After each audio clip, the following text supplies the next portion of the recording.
I'm Teresa Carraggio, and this is Third Paradigm.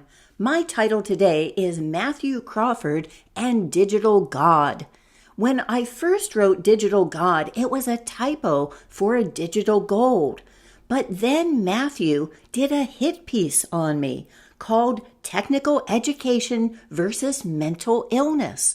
He portrays me as a mentally ill nuclear protester named Maya, who is demoralizing the workers at the plant by holding these signs of two-headed snakes. At the same time, I got a fine article from Truthful Planet's newsletter about a book called Money as God, and it is called The Religious History of Money. So what I realized is that this is all about faith. That those who question the science of Bitcoin are to be pilloried as heretics, messing up the illusion for everyone else with their pesky questions. And since perception is its power, critics must be silenced. On a crypto education chat group that I was invited to join after the last article, I was told that I should avoid conspiracy theories and keep my comments short and do not criticize Bitcoin. However, the moderator congratulated me on my courage in terms of stepping into the fire. He wrote, "Most people would be afraid to enter the chat of someone who just roasted them publicly on YouTube." What he considered to be a roast was saying, I could refute all of your negative points about Bitcoin if I wasn't so tired of doing the same thing for the last 10 years. And Bitcoin is nothing like gambling. And the farther I go in your video, the more I am just laughing at your lack of understanding. I made it through 12 minutes, but that's as far as I go. The perception of insults as logical arguments and logical arguments as insults seems to be a way that we could differentiate men from women now that genitalia are off the table. And as Miss Manners says, genitalia should always be off the table. Gross! Curiously, after Mathew looked at my Substack, my YouTube channel got 0 views for 16 hours, something that's never happened before. It reminded me of when my video on Mealy Mouth Malone suddenly got a second strike after a year, right before his 1 million view Psy Wars lecture came out. Mathew has now deleted his comments on my Substack, which made them disappear without a trace, along with the responses to them. Curious, that doesn't happen when anyone else deletes their comment. However, I did repost my responses to him in my notes, which seemed excessive at the time, but now seems prudent. When he indefinitely suspended me from his Substack, however, the notes that I'd posted with my responses also disappeared. Weird, huh? Fortunately, I'd saved them into my own draft article, just in case. So I will first read my responses on my article that somehow were deleted with his comments. Then I'll jump into his parody of me, and then read the comments that I responded to before he indefinitely suspended me. Grab your binoculars and popcorn. Mosquito bites and bits. My last article was on Gabe and Mathew Crawford's interview called Bitcoin's Rise and Its Future Role, Digital Gold or Tulip Mania. In it, I said that Mathew's position that crypto scams were a mosquito bite was a little bit callous. He responded that I had impugned his character. I responded to his initial comment by saying, "When Gabe raised issues about people being scammed, you brushed off his concerns with, 'That doesn't bother me.' You didn't counter his points, but gave a response on how you felt about it. My friend didn't invest his retirement savings. He set up the initial token transfer with an agency his research had shown to be reputable, and his account was drained before he caught it and was able to reverse it. Any decentralized system of anonymous, secretive transfers is going to be prone to that. Bitcoin is designed for savvy investors who have the time to educate themselves and have the money to risk. I think it's likely to be a very lucrative risk, especially with the financial blob and government buying in. If that's your goal, I'm not disagreeing. My purpose with the Caret is different. My biggest concern, as I've stated in previous episodes, is that we don't know how to disagree productively on ideas. Your initial comment was that my questions were wasting your time, and I should do the research to convince myself why I'm wrong, saving you the trouble. Was that not an insult, Mathew? You've told me you have no time or energy to understand my Caret system or read my book. You're now saying that I have no credentials to understand economics, and I'm at the baby steps of people just starting their learning curve. But that's not a character attack, right?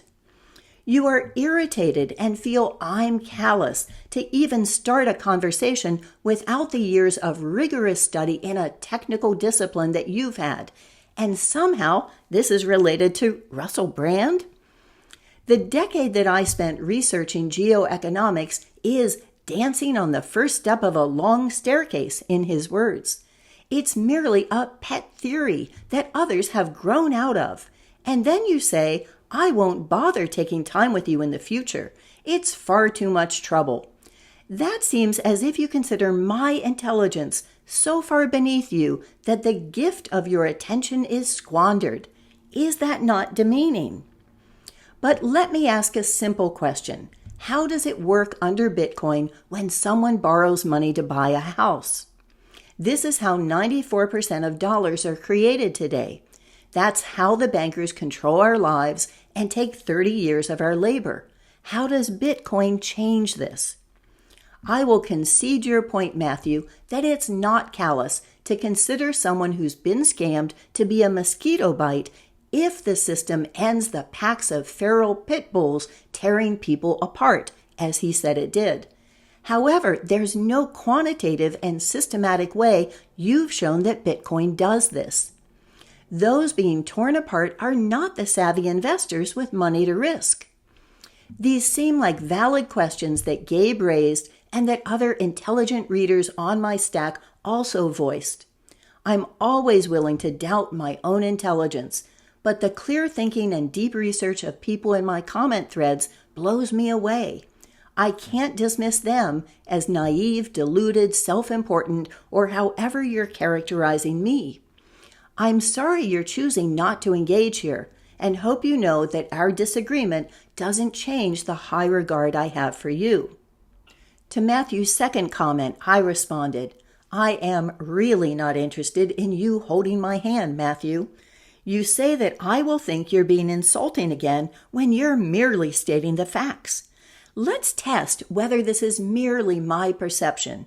You write, the Caret is a nonsensical system that nobody who has studied economics well will spend much time discussing. And what I would recommend for everyone, but most particular those like Teresa, who are going to wade into public conversation about Bitcoin, is to read up on the basics. When I initially got irritated with Teresa, it was because she wanted me to hold her hand through Google searches on the basics, then jumped to this message that, for anyone who has learned the basics, demonstrates that she did not bother to take that step. I suspect that her decade spent studying geoeconomics was approached similar and without any mentor guiding her. Because she came up with a system that leaps over 100 simple tests against reality that it would fail. It has the appearance of watching a person who hasn't learned how to balance an equation explain a new plan for operating a nuclear energy plant, except the risks and implications are much larger. By your admission, I write, you have spent zero time understanding the Caret system, yet you confidently proclaim it nonsense. You believe I shouldn't wade into public conversation about Bitcoin without doing my own research first. On my article, I've given extensive explanations to questions readers have about my Caret system, and those are good to check out because they're very interesting, and there's been people who have been engaging in a very respectful way, in which each commenter was satisfied that it does address that issue. You haven't answered a single objection I've raised to Bitcoin, but only answered with irritation, appeals to your authority, attempts to make me feel guilty for taking your attention away from other things, or belittling insults. On this thread, Shane Pisani, who does know Bitcoin, has engaged in a long and respectful conversation with me comparing it to the Caret. He has seen my questions as valid and worthy of analysis, whether or not we agree. Teo Jacobson, who's read my book, invited me to join the Crypto Education Affair chat, which I understand broke off from your group. Kate Smiley also encouraged me to join, and Tonica, who's also read my book. No one there has treated me or my ideas with the disrespect you do. And Mark, to whom you're responding, has put more work into the logistics of my system than anyone, since he's found it worth his time to develop an app for it. Fadi Lama, another author of a book on geoeconomics, has felt it to be a text equal to a graduate education. So your glib dismissal of me based on no knowledge makes me wonder why you think intimidation will work to deflect attention from your lack of answers to my objections. In your reply to Mark, you say that you suspect the military occult banking syndicate, mobs, created Bitcoin in order to keep their Grand Theft Earth going without engaging in World War III. I agree with you. It transfers ownership of the world's properties from the petrodollar, which is in free fall but hasn't yet splatted, to Bitcoin. As my book explains, derivative bets were worth $700 trillion in 2013 and take super priority over deposits if a bank goes bust. There are now those derivative bets on Bitcoin, so the mobs will continue to own us even if Bitcoin goes bust. You say that Bitcoin isn't meant to be liberating, and that's just hopium. What it will do is make the Grand Theft Earth transparent. Is that enough? What the Caret does is take away the assets from the bankers, the houses and land, and make sure their value can never leave the Commonwealth. Why not let the dollar go belly up if we've withdrawn our houses and mortgages from backing it? Let the bankers keep their currencies while we take back the wealth that props them up. I don't think that pulling the authority card works very well with people who are thinking for themselves, and I'm certain that includes all of my readers and viewers. Maybe yours are more easily swayed. And finally, I detailed many of his responses when I replied, categorizing the rhetorical fallacies. Mathew's comments start. He says, "From my perspective, it is far more frightening to me that you reached this point, describing it as a decade studying geoeconomics without anyone chiming in to steer your education in a more rigorous direction." Appeal to authority. Mathew writes, "A perspective that comes from tens of thousands of hours of intense labor where I see no evidence that you learned what any of that labor looks like." So, assuming that Mathew and I have the same hours in a day, and I've lived more days than him, it assumes that he's chosen to spend his time in inherently more valuable ways than I have. Why would that be so? He writes, "I'm the only person I've seen trying to address it, while those efforts are sabotaged, both from above and from below the baselines of power." Sympathy bid. He writes, "Gabe's biggest mistake is a misunderstanding of Bitcoin, but understandable in the sense that it was built on hopium sold by early advocates who either themselves misunderstood it or were simply pushing adoption based on the emotional desires of audiences." So he states wrongness as a fact and then forgives it based on Gabe being emotionally gullible and not rational. Then he has 2 paragraphs that argue privacy, which is a deflection to something that was not one of my objections and not what I cited from Gabe. He then writes, somewhere close to 99% of money scammed during our lifetimes has nothing to do with Bitcoin.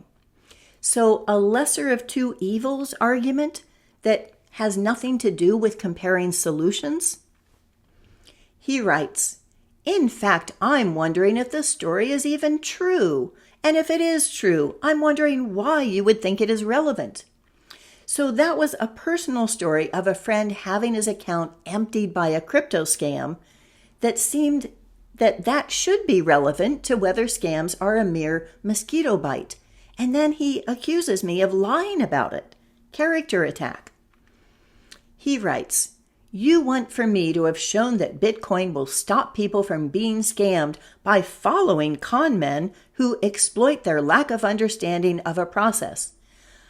I see that as a straw man argument, turns a question about a systemic protection against scams, as the Caret has, into following con men. He says, your comment is also weird to me on the level that, so far as I can tell, I haven't seen you show the ability to have a quantitative conversation that would be meaningful in the grand scheme of things. Your Caret system is a kitchen table math exercise at best on a quantitative level. So, on the original interview, I stated that I had wanted to lure Mathew into engaging with the math. In other words, the quantitative side of the Caret system. He told me that his health required him to conserve his energy. But now, after refusing that conversation, he says that I don't have the ability. Weird. He says, I could say more, but I'm trying my best to manage my rest and energy so that I can recover. Sympathy bid and guilt mongering. By implication, I'm making Mathew more sick because he has to respond to my attacks. Yet the closest I've come to criticizing him has been saying that not being bothered by crypto scams is a little bit callous. On the other hand, I don't think anyone can read what he said about me without seeing it as an attack on my intelligence, my work ethic in rigorous research, my honesty in lying about a friend's experience in order to make a point. I wrote, I'm sympathetic to the health ordeal you attribute to your work on the DMED data, but I don't take responsibility for making it worse by not capitulating on my points and meekly resigning myself to being too ignorant to be in the conversation. And then in the Substack, I have the 10 Commandments of Logic, and I forget where I stole that from, but it's really good. So now, let's read Mathew's article, and you can tell that I have dressed the part of Maya. Mental illness wrecks democratic participation in technology. A young woman stands in front of a nuclear power plant. She is a practice speaker. She protests the dangers of nuclear power, holding a large sign with a picture of a 2-headed snake. The audience seen this protest in person and over the internet includes many people who then relate the 2-headed snake to the nuclear plant, then donate to the organization run by the woman with the sign. This organization gains momentum, leading to pressure on the company running the nuclear plant.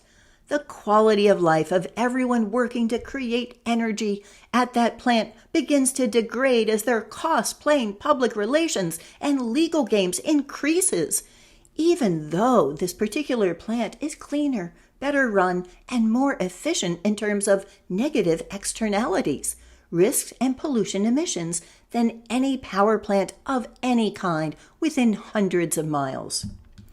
The young woman, Maya, tells her audience that she studied geoeconomics for a decade, so she came to understand how the community should manage the nuclear plant.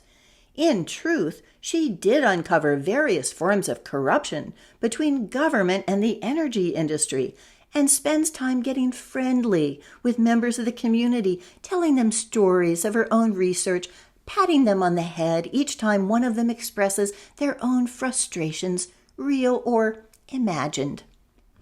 While most of that corruption emanated from Big Oil's early consolidation of capital and political power, Maya aims community outrage at the operators of the nuclear plant. The value of the company running the plant declines, and the owners begin talking about selling the plant and walking away. Maya tells the community that her years of experience studying the issues of nuclear power by watching Russell Brand videos helped elevate her understanding of the nuclear plant, so you can trust her to use your donations to buy the plant and operate it according to community interest. She has never operated machinery more sophisticated than a car or a personal computer, nor worked in an industrial business of any kind. In reality, Maya never solved an equation involving basic nuclear physics. She does not know the basic terminology involved in nuclear energy. She knows the name of the elemental isotope used in the nuclear plant and can rattle off several facts about it that anyone can read off of Wikipedia. But she has no real understanding of how nuclear energy is generated. She cannot explain the differences between the processes of generating endothermic and an exothermic reactions, or the calculations associated with the size of the artificial lake on the side of which a cooling tower sits. When confronted with this lack of understanding, she turns the accusation towards the operators of the plant, saying that they have not demonstrated their understanding of how to safely generate energy from unstable elements. She consistently baits conversations with the operators of the planet, through local newspaper articles that explain how they behave with callousness towards her unnamed friend who suffered a mild injury that made him want to kill himself after being conned by a con man into doing something dangerous at a nuclear power plant that might or might not have been the local plant. Enough of the crowd buys Maya's story that the economics of the power plant are under local mob control, lowercase, unless surveillance and policing are ramped up to control the mob's proximity to the plant and its operators. The picture of the snake wasn't even local. Maya's photo came from a zoo in France, but could have been any one of numbers of pictures of two-headed snakes pulled off of the internet. But the crowd associates the unusual characteristics with radiation pollution and the three-eyed fish in the introduction of so many episodes of The Simpsons cartoon. The result is thought-terminating fear. 3 different morticians begin claiming that they've pulled two-headed snakes out of corpses. Interesting, and here there are pictures of two-headed snakes from his article. It continues. Despite efforts by the operators of the nuclear plant to promote better science education in local schools, they fail to motivate the local populace to learn enough to participate in the conversation productively. Many of the members of the community struggle with time and family finances and do not know how to begin a technical education journey. And Maya has misled mentally ill members of the community into attacking their own best community resource in the energy sector. Because Maya is well-spoken and wields jargon and facts that they cannot recognize that she does not understand, they do not recognize Maya as being herself critically mentally ill. Mathew then explains his analogy. Teresa is something like a Bitcoin Bolshevik. Whether or not she understands her role, she leads protests like Maya's that would result in the lowercase mobs taking over the nuclear plant.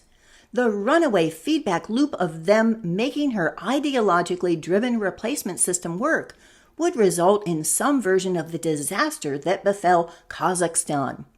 There is no better way to make the oligarchs of the empire look better than to prop up the worst possible rival, have the blind lead the blind. Like Maya, assuming her role in protesting the power plant is merely confused good faith, which we cannot really assume. Teresa is one of those people.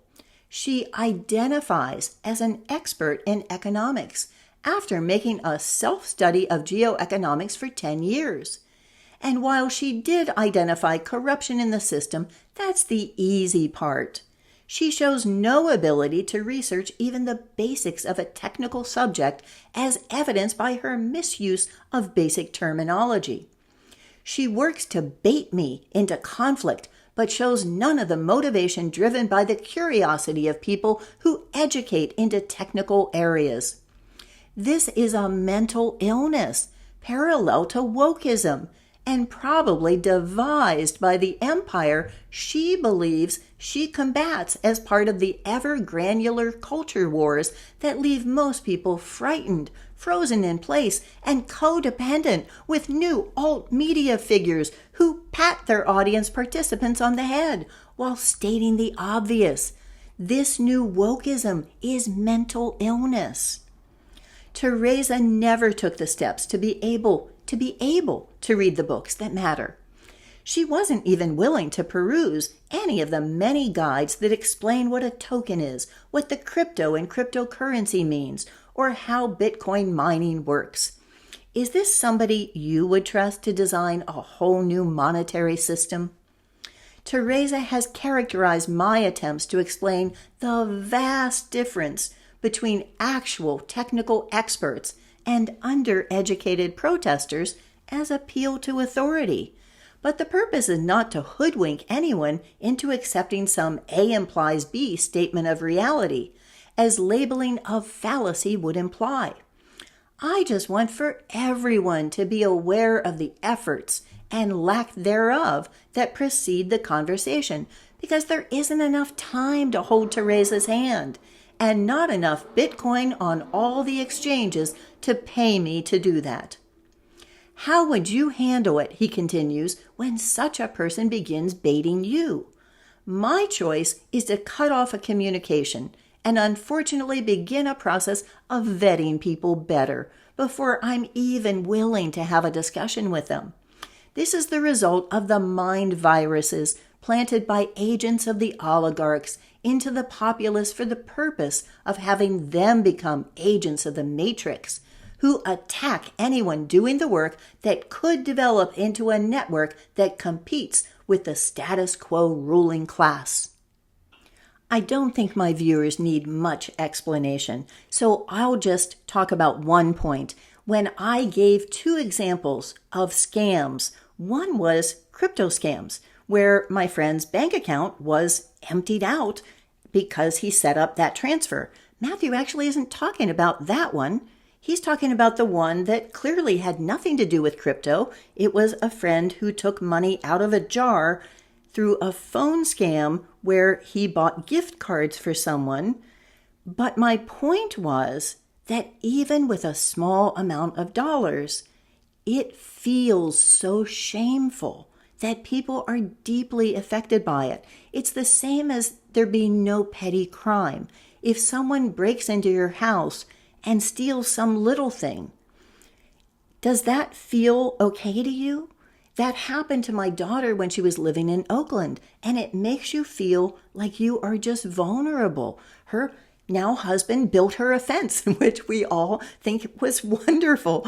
So this is something that I think scams are always going to eat away at our sense of security, and that we need to be taking them seriously no matter what form they come in. So my plan looks at doing just that. Kool-Aid or tea?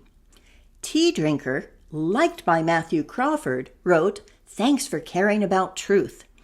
The comment that I made, which got me suspended indefinitely, was this: "Hi, tea drinker, how do you define truth?"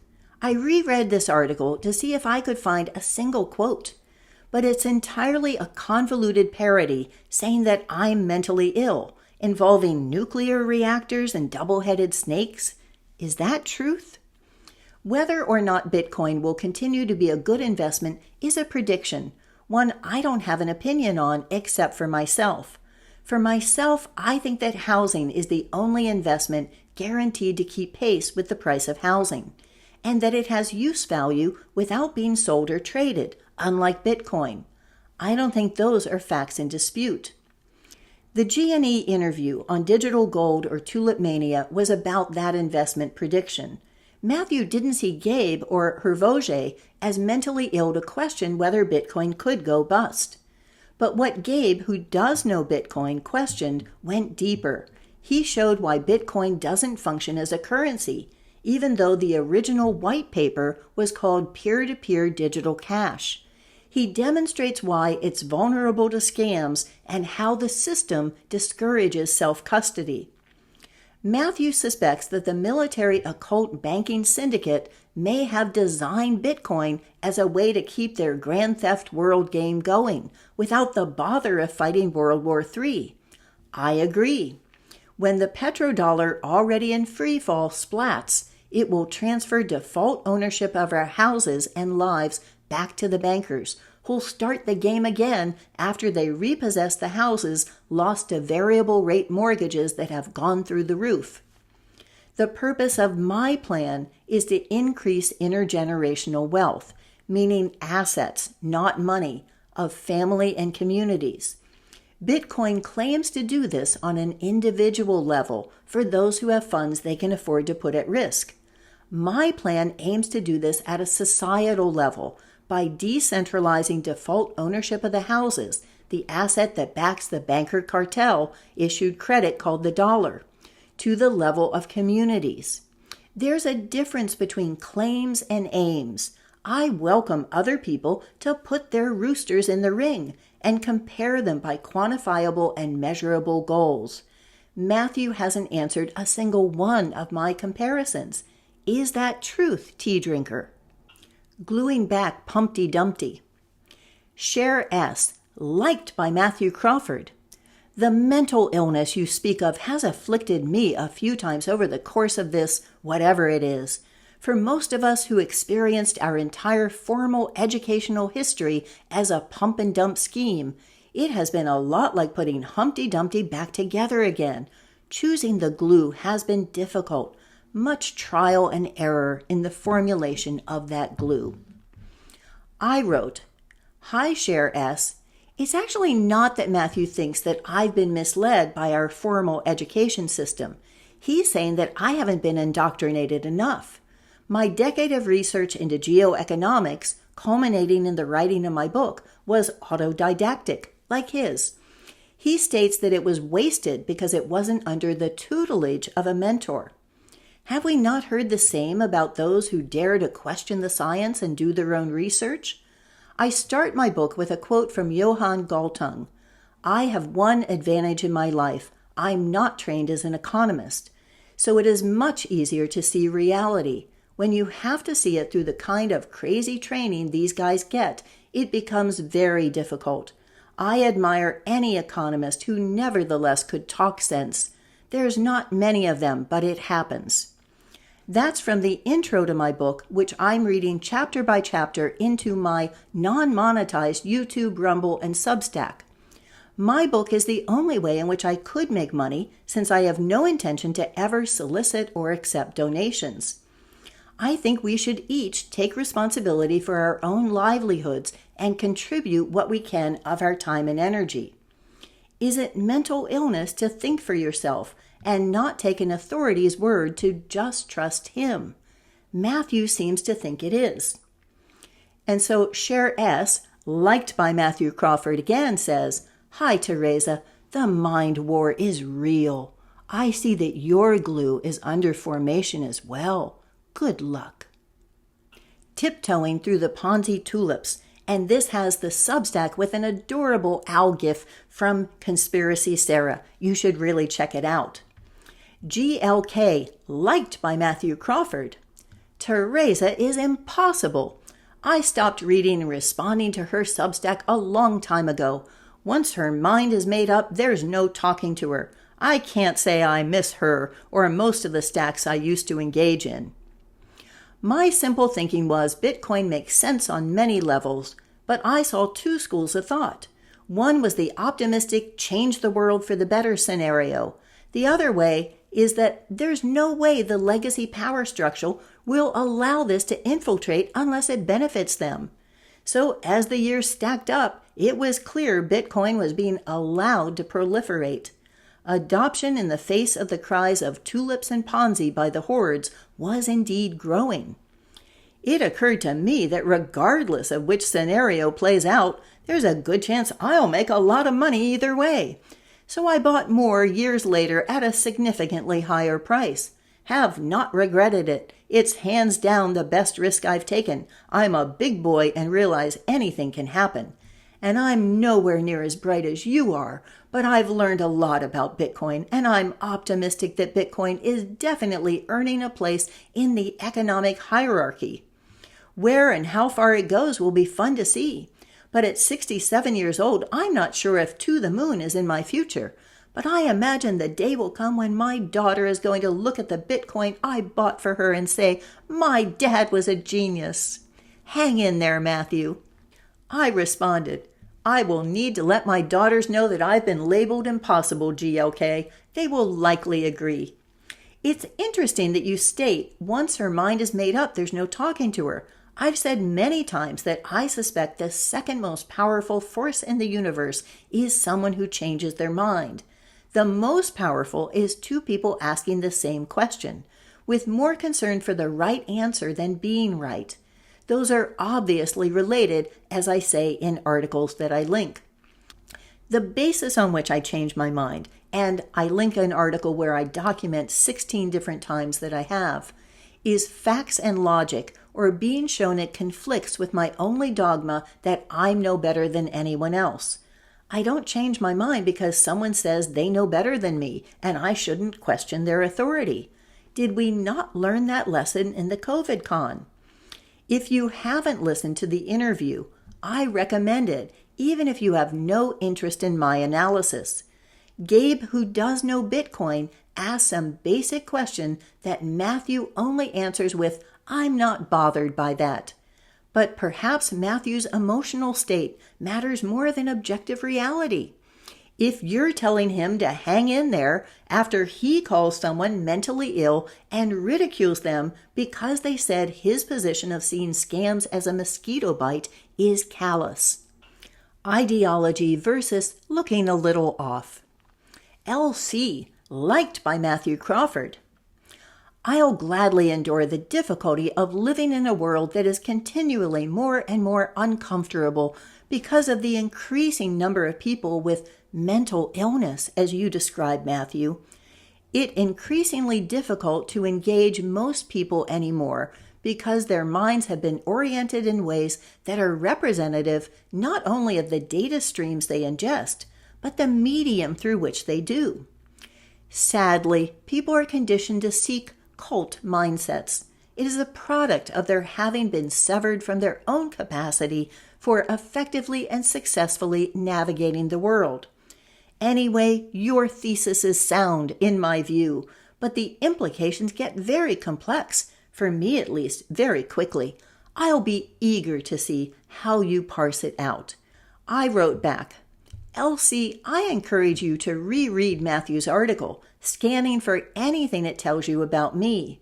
Other than a link and a random screenshot of my face, there's nothing. He's come up with some insults and a ridiculing parody, but hasn't given a single quote. Is it my face that leads you to take his word for it that I'm mentally ill? I agree it's not the most flattering, but I didn't think that I looked particularly demented."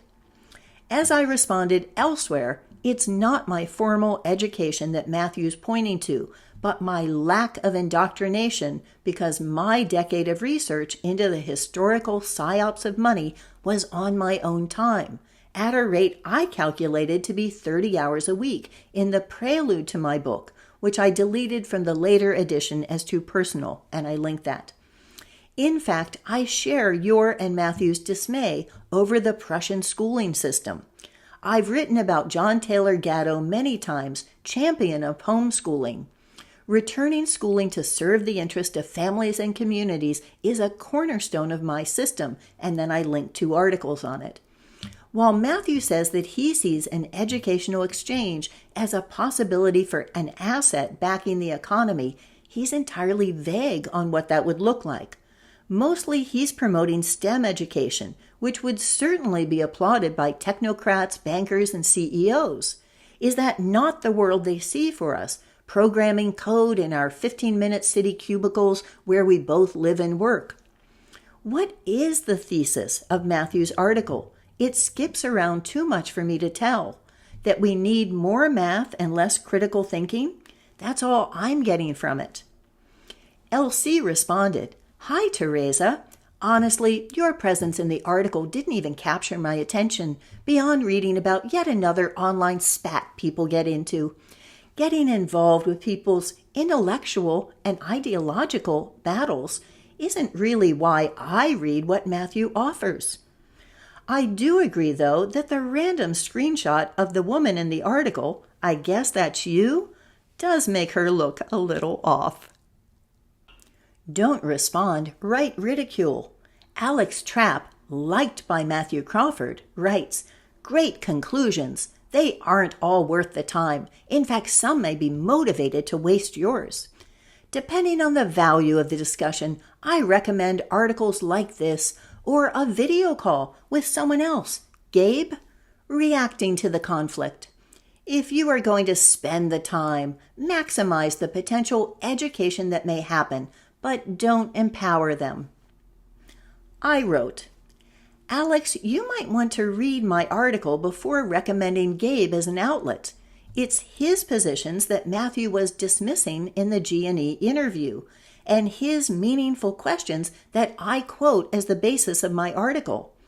I admire his courage because he stuck to his convictions in the interview and didn't allow himself to be intimidated or bullied into acquiescence by Mathew.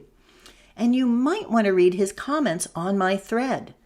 Despite Mathew belittling his objections by calling them a response to emotional influencers, Gabe went back to the original white paper to show why Mathew is wrong and continually cited evidence using the correct jargon that Mathew never refuted. So if you accept Mathew's pronouncement of my mental illness based on my photo, since there are no quotes, you'll need to put Gabe in the loony bin with me. He's someone else who thinks for himself no matter the pressure to cave to authorities, even those who are mentors and friends."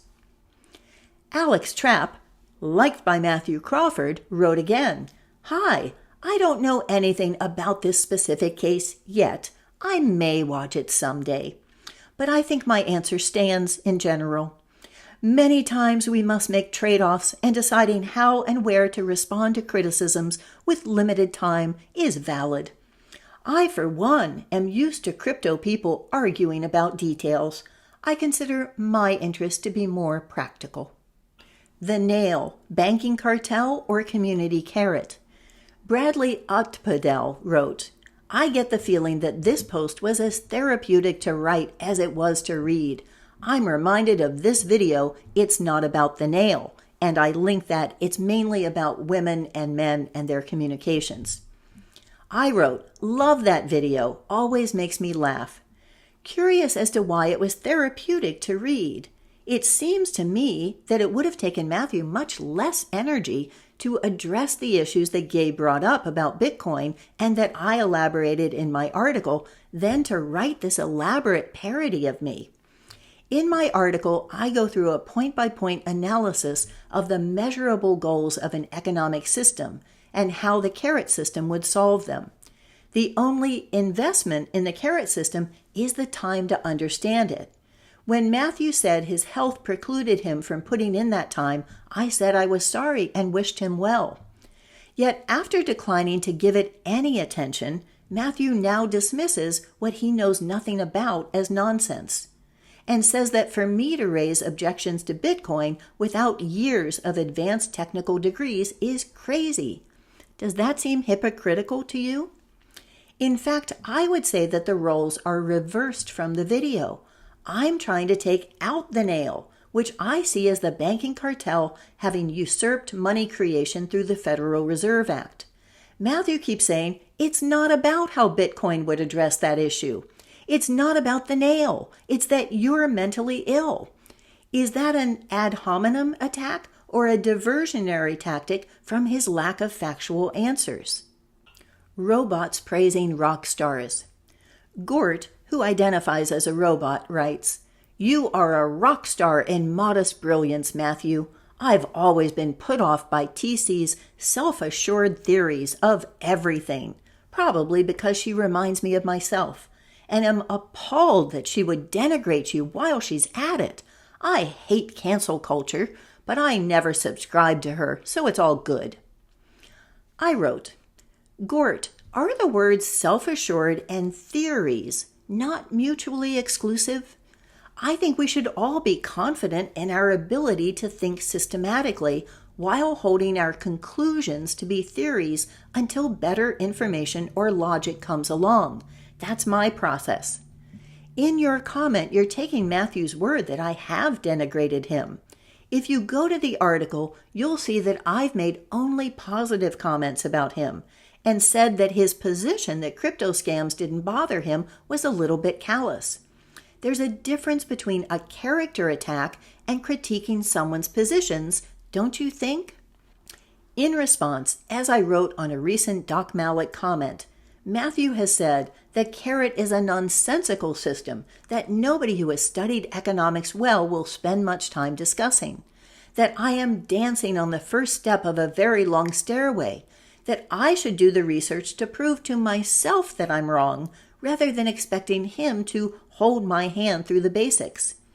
My decade of studying geoeconomics was useless without a mentor or advanced technical degrees, so I'm like a person who doesn't know how to balance an equation designing a nuclear power plant, except the risks are much larger. Cancel culture doesn't affect me because I don't monetize. I never have and never will ask for donations. My book sells on Amazon and I'm reading it into my stack for free. I put my own time and money into asking the questions that matter to me and welcome discussion and debate. I think we should all be deciding what economy would bring about the world we want and comparing our models based on quantifiable results. Mathew, by his own admission, knows nothing and cares to know nothing about my system. My article compares the two systems based on my knowledge of my own and his answers in the interview to Gabe, who does understand Bitcoin. Instead of addressing the objections from his knowledge, he's using insults and ridicule. So while I have no problem with anyone not reading or subbing me, since I prefer constructive dialogue, I think you should research Mathew's claim that I've denigrated him before you are appalled. Back to the trap. The last one is my response to a comment that was deleted, but somehow mine still stayed there. I wrote, "Hi Danny, could you give me some examples of my poorly calibrated cognition, reactionary thinking, and/or actions from the article, or an example at all of my cognition, thinking, or actions in the article? Mathew has made up a character, written a scene in which that character takes bizarre actions, said that character is me, and therefore it proves my mental illness. You seem to be taking that fiction as fact, without bothering to click a link to verify that it has any relationship to who I am and what I've said. Isn't the perception of a fantasy, as if it's reality, the definition of mental illness?" And then Alex Trapp responded to that saying, "Teresa, as some form of defense, I should mention that much of what is written here, in this article and the blog in general, takes specific examples to try and tell deeper truths. Maybe you aren't a time-wasting mentally ill agent, but there might be value in assuming people on the internet are this thing when choosing where to dedicate time and energy. Also, about that mental illness, I think that Mathew made clear that per his definition, we all humans are mentally ill in a few ways to different degrees.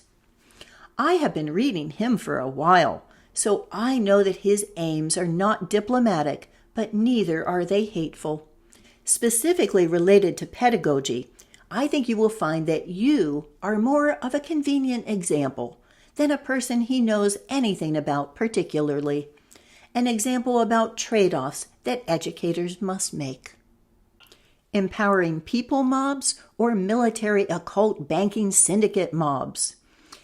I preserved Mathew's statement from his comment because I thought this was so significant, and so let me read it here because I think it's important to be saving this.